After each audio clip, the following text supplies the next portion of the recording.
மாணவர் சங்க தலைமையில் ஆசிரியர்களுக்கான வகுப்பு புறக்கணிப்பு போராட்டத்தை நடத்திக்கிட்டு இருக்கிறாங்க. மாணவருக்கு என்ன இந்த டிமாண்டு? ஏன்னா இன்னைக்கு பிராக்டிக்கல் டைம். இன்னைக்கு நம்ம காலேஜில் மாடல் பிராக்டிக்கல் நடக்குது. செமஸ்டர் வந்துருச்சு. எல்லாம் இந்த டயத்தில் ஏன் போராட்டத்தை வச்சோன்னா மாணவர்கள் பாதிப்பாங்கன்றது அரசாங்கத்துக்கு தெரியும்.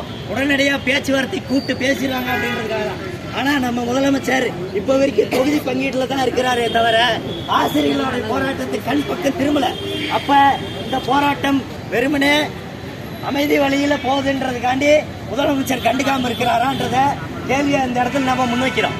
முதலமைச்சர் அவர்களே உடனடியாக இவர்களை அழைத்து பேசவில்லை என்றால் இந்திய மாணவர் சங்கமும் ஆசிரியர் சங்கமும் ஒன்று சேர்ந்து உங்களது கோட்டையை நோக்கி முற்றுகை போராட்டத்தை நாம் நடத்துவோம் என்பதை இந்த இடத்தில் நான் தெரிவித்துக் கொண்டு வாய்ப்பளித்தமைக்கு நன்றி கூறி முடித்துக் கொள்கிறேன். நன்றி, வணக்கம். போராட்டத்தில் பங்கேற்ற அத்தனை பேருக்கும் புரட்சிகர வாழ்த்துக்கள்.